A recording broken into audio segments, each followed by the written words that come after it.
محمد لا کتاب بعد کتاب اللہ ولا امت بعد امت محمد صلی اللہ علیہ وسلم ارسلہ الی کافۃ للناس بشیرا ونذیرا وداعیا الی اللہ باذنہ وسراجا منیرا اما بعد فاعوذ باللہ من الشیطان الرجیم بسم اللہ الرحمن الرحیم اینما تکونوا یدرککم الموت ولو کنتم فی بروج مشیدہ آمنت باللہ صدق اللہ مولانا العلی العظیم وبلغنا رسولہ النبی الصادق الامین ونحن علی ذلک لمن الشاہدین والشاکرین والحمد للہ رب العالمین۔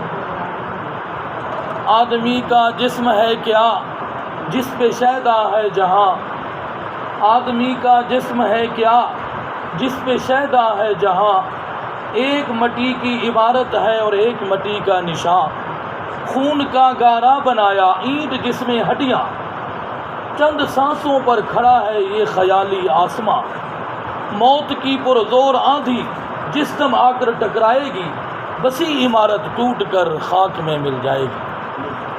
انتہائی واجب الاحترام عزیز دوستوں اور بزرگوں،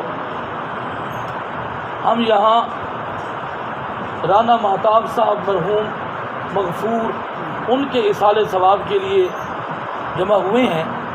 ہم اس کو کوئی رسمی پروگرام نہ سمجھیں کہ کوئی رسمی پروگرام ہے، شامل ہوئے، پروگرام ہو گیا اور چلے گئے۔ پروگرام کا مقصد ہوتا ہے کوئی ایک آدمی بھی کوئی ایک بات سن کر عمل شروع کر دے تو میت کے لیے صدقہ جاریہ بن جاتا ہے۔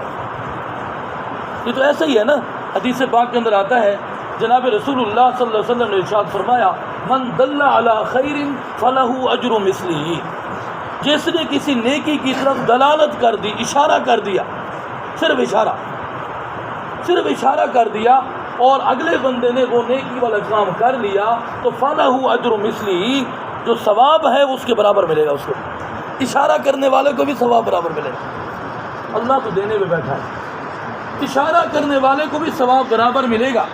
تو اس لیے آج اگر ہم اس بات کا عہد کر لیں کہ ہم سننے کے بعد عمل کرنے کی کوشش کریں گے تو مرحوم کے لیے یہ صدقہ جاریہ بن جائے گا۔ اور صدقہ جاریہ چلتا رہتا ہے، وہ یوں ہے کہ ایک آدمی نے کسی کو دعوت دی اور اس نے نماز شروع کر دی، ساری زندگی نماز پڑھتا رہا، صدقہ جاریہ ہو گیا۔ پھر اس آدمی نے آگے 2 بندے تیار کر لیے نماز پڑھنے کے لیے، اس کا صدقہ جاریہ جاری ہے۔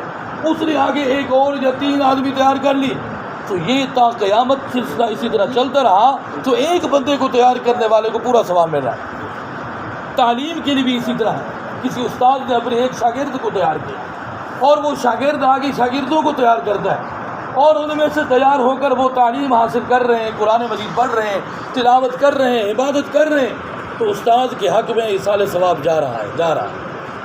تو اس لیے ہم ہر محفل، نیکی کی محفل کے اندر یہ کوشش کریں کہ ہم ان کے لیے صدقہ جاریہ بن جائیں۔ ایصال ثواب کا پروگرام ہے، حدیث پاک کے اندر آتا ہے، ذرا غور سے سنیں گے، چند باتیں میں کہوں گا اور مختصراً لیکن بہت ہی ضروری۔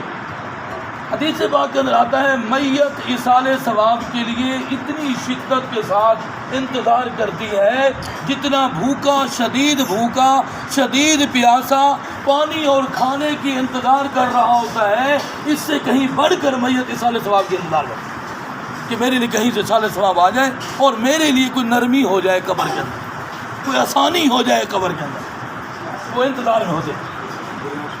میں آپ کے ذہن میں بات بھی بٹھانے کی کوشش کروں گا اور ایک آپ سے سوال بھی کروں گا۔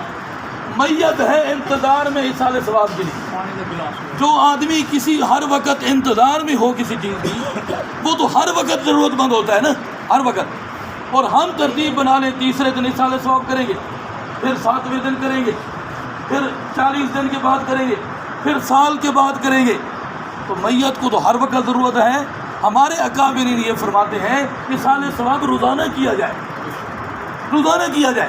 اس کے لیے کوئی دن مقرر نہیں ہے، دنوں کا مقرر کرنا یہ شریعت میں نہیں ہے، تو ہم ہر وقت ایصال ثواب کریں۔ اس کے لیے ہمارے اکابرین نے یہ طریقہ کار بتایا، روزانہ گھر میں بیٹھ کر گھر والے اہل خانہ سب صبح سویرے تلاوت کریں اور میت کو ایصال ثواب پہنچائیں تو ان کی روح خوش ہو جائے گی، ان کی قبر منور ہو جائے گی۔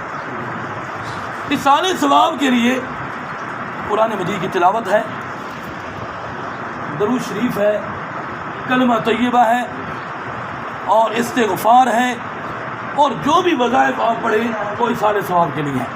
قرآن مجید کی تلاوت کریں ایصال ثواب، درود شریف کا ایصال ثواب تو بہت بڑا ایصال ثواب ہے۔ کیوں؟ اس وجہ سے کہ کوئی عمل بھی کرو اس کے اندر کوئی کمی کوتاہی ہو جائے، عمل کرنے والا یہ سوچ سکتا ہے پتہ نہیں قبول ہوا یا نہیں ہوا۔ حدیث پاک کے اندر آتا ہے، جناب رسول اللہ صلی اللہ علیہ وسلم نے ارشاد فرمایا، من صلی یرائی فقد اشرک، جس نے نماز پڑھی دکھاوے کے لیے اس نے شرک کیا۔ ومن صام یرائی فقد اشرک، جس نے روزہ رکھا دکھاوے کے لیے کہ لوگ مجھے روزہ دار کہیں، نیک کہیں، تو اس نے شرک کیا۔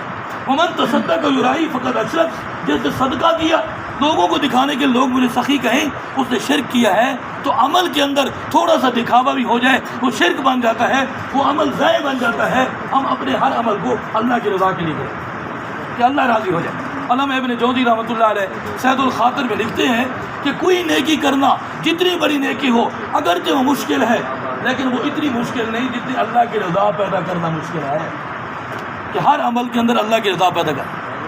اچھا کوئی بھی نیکی کی ہے نا، شک ہو سکتا ہے پتہ نہیں قبول ہے یا نہیں۔ درود شریف ایسا عمل ہے جو دکھاوے کے لیے کیا تب بھی قبول ہے، دکھاوے کے لیے کیا تب بھی قبول ہے۔ اور درود شریف جناب رسول اللہ صلی اللہ علیہ وسلم نے ارشاد فرمایا، جب درود شریف کوئی روئے زمین پر کہیں بھی کوئی آدمی پڑھتا ہے تو فرمایا اس کے نام کے ساتھ میرے پاس درود شریف پہنچتا ہے، فلاں بن فلاں نے آپ پر درود شریف پڑھا۔ من صلی علیہ واحدۃ صلی اللہ علیہ عشرہ، جس نے مجھ پر ایک مرتبہ درود شریف پڑھا اللہ تعالیٰ اس پر 10 مرتبہ رحمت نازل فرمائے گا۔ 10 مرتبہ رحمت ہوتی ہے ایک دفعہ درود شریف پڑھنے سے، اس لیے درود شریف کی کثرت کیا کریں۔ اور ایک حدیث پاک کے اندر یہ بھی آتا ہے، جناب رسول اللہ صلی اللہ علیہ وسلم نے ارشاد فرمایا، ذرا آپ غور سے سنیں گے، رسول اللہ صلی اللہ علیہ وسلم نے ارشاد فرمایا، تحفۃ الاحیاء للاموات الاستغفار، فرمایا زندہ لوگوں کا میت کے لیے تحفہ سمجھتے ہیں نا، ایک عام چیز کسی کو ہم نے دے دی، کسی کے ساتھ تعاون، ایک میں تحفہ آپ کو دے رہا ہوں، یہ ہدیہ دے رہا ہوں، یہ میرا گفٹ ہے، وہ اہمیت کا حامل ہوتا ہے کہ فلاں دوست نے مجھے گفٹ دیا ہے، تحفہ دیا۔ فرمایا میت کے لیے زندہ لوگوں کا تحفہ استغفار ہے۔ استغفر اللہ ربی من کل ذنب واتوب الیہ، استغفر اللہ الذی لا الہ الا هو الحی القیوم واتوب الیہ، استغفر اللہ۔ اچھا اگر لمبا نہیں آتا، استغفر اللہ استغفر اللہ استغفر اللہ استغفر اللہ۔ جناب رسول اللہ صلی اللہ علیہ وسلم نے ارشاد فرمایا، طوبی لمن وجد فی صحیفته استغفارا کثیرا، قیامت کے دن جب میدان حشر لگے گا، حساب و کتاب ہو رہا ہوگا، فرمایا اس وقت جس کے نام اعمال میں کثرت استغفار نکل آیا اس کے لیے خوشخبری ہے، وہ کامیاب ہو۔ جس کے نام اعمال میں کثرت استغفار نکل آیا تو استغفار کی ہم کثرت لیں۔ میرا یہ تجربہ ہے، ایک جگہ پر مجھے لے گئے، ایک خاتون تھی، کئی دن سے بیچاری بیمار تھی اور ان کو سکرات لگی ہوئی تھی، بہت زیادہ تکلیف کے اندر، روح قابض نہیں ہو رہی تھی، تو مجھے انہوں نے بلایا، میں نے سورۃ یاسین تلاوت کی، خود بچوں کو بھی کروائی، پھر اس کے علاوہ اور وظائف پڑھے، کوئی کمی نہیں ہو رہی تھی تکلیف کے اندر۔ یقین مانے اللہ کے گھر میں بیٹھا ہوں، میں نے استغفار 100 مرتبہ پڑھ کے ایسے بھیجا، فوراً روح قبض۔ استغفار کی اتنی بڑی برکت ہے، استغفار کی ہم کثرت ہے۔ اور تیسرا کلمہ طیبہ، جس نے 70,000 مرتبہ کلمہ طیبہ پڑھ کے کسی میت کے لیے ایصال ثواب کیا تو فرمایا اس میت کی بخشش ہو جاتی ہے۔ بہت سارے واقعات ہیں، میں ایک مختصر سناتا ہوں۔ علامہ گنگوئی رحمۃ اللہ علیہ ہمارے بہت بڑے اکابرین میں تھے، ان کا واقعہ ہے کہ ان کے پاس ایک دوست آئے اور ان کو ملنے کے لیے ان کے مسند پر، ان کی خانقاہ پر تو مٹی کا لوٹا پڑا ہوا تھا، جب اس لوٹے سے پانی پینے لگے تو پانی کڑوا تھا۔ وہ حیران ہو گئے، علاقے کا پانی میٹھا ہے، لوٹے کے اندر پانی کڑوا، یہ کیسے؟ انہوں نے جا کے حضرت کو فرمایا تھا یہاں پانی آپ کڑوا بھی کہیں سے منگواتے ہیں؟ انہوں نے کہا کیسے؟ کہتے ہیں یہ پانی لوٹے کے اندر کڑوا تھا۔ انہوں نے کیسے ہو سکتا ہے؟ گراؤ، دوسرا نلکے سے بھر کے لے آؤ، وہاں کنویں سے بھر کر لے آئے، وہ بھی کڑوا۔ حضرت نے فرمایا میں اس پر ذرا محنت کرتا ہوں اور پھر بعد میں فیصلہ کرتا ہوں کیا مسئلہ ہے۔ تو انہوں نے محنت کرنے کے بعد انہوں نے کہا کہ کمہار کو بلاؤ، اللہ والوں کی محنت دیکھے آپ، کمہار کو بلاؤ، یہ لگتا ہے کسی قبرستان سے مٹی اٹھا کر اس نے لوٹا بنایا ہے اور وہ مٹی بے نمازی کی قبر کی تھی، اس کو تکلیف ہو رہی ہے اور اس وجہ سے پانی کڑوا ہو جاتا ہے۔ کمہار کو بلایا، اس نے کہا واقعی میں نے قبرستان سے مٹی اٹھائی۔ حضرت نے فرمایا اب میت کے لیے ہم کیوں نہ ہو سب مریدین کو بلاؤ اور 70,000 مرتبہ کلمہ طیبہ پڑھ کے اس میت کے لیے جس کے قبر کی مٹی سے یہ لوٹا ہے اس کو اصالِ ثواب کریں۔ 70,000 مرتبہ کلمہ طیبہ پڑھ کے اصالِ ثواب کیا تو لوٹے کا پانی میٹھا ہو۔ اس لیے کلمہ طیبہ پڑھ کے ہم اصالِ ثواب کریں، اور ہمارے اکابرین نے یہ لکھا ہے کہ اگر 70,000 مرتبہ کوئی اپنے لیے پڑھ کے رکھنا چاہتا ہے رکھ سکتا ہے، تاکہ میرے جانے کے بعد کوئی نہ پڑھے تو مجھے اس کا فائدہ ہو، یوں بھی کر سکتے۔ تو میں ایک بات آپ سے پوچھنا چاہتا ہوں کہ بے نمازی کی قبر کی مٹی اس کے لوٹے کا پانی اتنا کڑوا ہو جاتا تھا، تو بے نمازی کے ساتھ کیا ہو رہا ہو؟ آج ہم نماز کی کوئی پرواہ نہیں، ہم کہتے ہیں نماز مرضی کی ہے، پڑھ لیں تو ٹھیک ہے، ہم نے نماز کو کبھی فرض ہی نہیں سمجھا۔ تو اس لیے پوری کوشش کریں 5 وقت نماز پڑھنے کی، تاکہ اللہ کے ہم سرخرو ہو جائے۔ قرآن مجید کی تلاوت کر کے ہم اصالِ ثواب کر سکتے ہیں، تو اصالِ ثواب کے لیے ترتیب بنائیں، گھر کے اندر ترتیب بنائیں۔ آج اگر یاد رکھیں آج جو ہم ماحول دیکھ رہے ہیں، بچے موبائل کے اندر، نیٹ پر اور ٹی وی کے اندر اتنے لگ گئے ہیں کہ وہ توجہ نہیں کرتے، وہ آپ کو قرآن مجید پڑھنے کے لیے آپ کو 10 منٹ بھی نہیں دے سکتے۔ ہمارے پاس بچے پڑھنے کے لیے آتے ہیں، وہ کہتے ہیں آدھا گھنٹہ بڑی مشکل سے ٹائم دے دے بس قرآن مجید کے، باقی ٹائم ہی نہیں ہے بچوں کے پاس۔ تو اگر آج یہ حالت ہے، آنے والا دور تو اس سے زیادہ خطرناک ہے۔ تو ہم یہ ماحول خود بنوائیں گے، گھر کے اندر خود بھی بیٹھ کر تلاوت کریں گے۔ ایک بات یاد رکھنا، اگر والد نماز نہیں پڑھتا، ڈنڈا اٹھا کے اپنے بیٹے سے نماز پڑھوائے، وہ کبھی نہیں پڑھے۔ میرے پاس ایک شاگرد پڑھتا تھا، بہت پرانی بات ہے، میں نے پوچھا نماز پڑھتے ہو؟ کہتے ساری پڑھتا ہوں۔ فجر کی والد صاحب خود نہیں پڑھتے، حافظ قرآن ہے، وہ نماز پڑھتے نہیں ہیں، اور مجھے ڈنڈا اٹھا کے جا نماز پڑھ گیا، میں بھی گھوم کے واپس چلا جاتا، خود نہیں پڑھتے، میں بھی نہیں پڑھتا۔ تو والدین سے اولاد نے سیکھنا ہے، تو ہمیں چاہیے ہم اپنی اولاد کے سامنے خود بھی تلاوت کریں، ان کو بٹھائیں، ماحول بنائیں اور روزانہ اصالِ ثواب کریں۔ ہمارے جانے کے بعد پھر ہمارے لیے بھی کوئی اصالِ ثواب کریں، تو اس کی پوری کوشش کریں، اصالِ ثواب کی پوری ترتیب بنائیں تاکہ میت کو فائدہ ہو۔ آخری واقعہ سنا کر بات کو ختم کرتا ہوں۔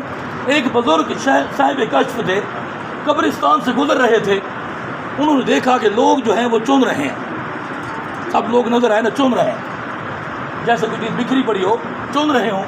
تو ایک بزرگ جو ہیں ان کے اندر ٹیک لگا کے دیوار کے ساتھ بیٹھے، انہوں نے پوچھا حضرت یہ کیا چن رہے ہیں اور آپ کیوں نہیں چن رہے؟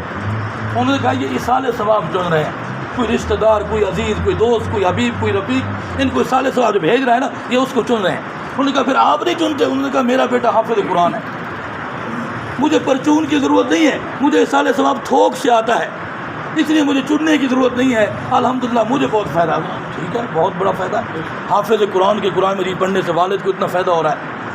تو چند عرصے کے بعد وہ بزرگ وہاں سے گزرے، پھر دیکھا وہ بھی چن رہے تھے۔ انہوں نے کہا حضرت آپ بھی چن رہے ہیں؟ کہنے لگے بیٹا فوت ہو گیا ہے، اس کی اولاد میں پھر قرآن کسی نے نہیں پڑھا، مجھے بھی چننے کی ضرورت پڑ گئی، اس لیے اپنے بچوں کو حافظ قرآن بنائیں اور پکا قرآن مجید کا حافظ بنائیں، برائے نام نہیں، اور پھر اس کی ترتیب بنائیں کہ ہم حافظ قرآن مجید ان کو پڑھوائیں اور ان سے تلاوت بھی کروائیں، ان سے یاد بھی کروائیں، تو پھر یہ اتنا بڑا فائدہ ہے کہ پھر تھوک سے ہم اصالِ ثواب پہنچے۔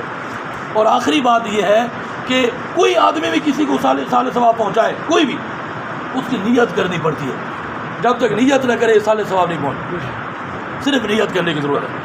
حدیث پاک کا آتا ہے، ابو داؤد شریف حدیث پاک ہے، جناب رسول اللہ صلی اللہ علیہ وسلم سے حضرت سعد رضی اللہ تعالیٰ نے پوچھا اللہ کے رسول میں اپنی والدہ فوت ہو گئی ہیں، اصالِ ثواب کرنا چاہتا ہوں، آپ حکم فرمائیں۔ رسول اللہ صلی اللہ علیہ وسلم نے ارشاد فرمایا اہل مدینہ کے لیے پانی کی بڑی کمی ہے، آپ ان کے لیے پانی کا اصالِ ثواب کر لیں۔ تو انہوں نے کنواں کھدوا دیا، اوپر لکھ دیا ھذا لأم سعد، یہ سعد کی ماں کے لیے اصالِ ثواب۔ تو نیت کرنے سے اصالِ ثواب ہو جاتا ہے۔ اچھا یاد رکھنا، اولاد کا نیت کرنے کی بھی کوئی ضرورت نہیں، اولاد کے لیے والدین کے اصالِ ثواب پہنچانے کے لیے نیت کرنے کی ضرورت نہیں، جو عمل کرتے ہیں ڈائریکٹ تو ان کو پہنچتا ہے۔ اس لیے ہم جتنی بھی تلاوت کریں گے، جتنا قرآن پڑھیں گے، جتنے روزے رکھیں گے، جتنی عبادت کریں گے، جتنا وظیفہ پڑھیں گے، جتنا درود شریف پڑھیں گے، ڈائریکٹ اولاد کا والدین کو ثواب پہنچتا ہے۔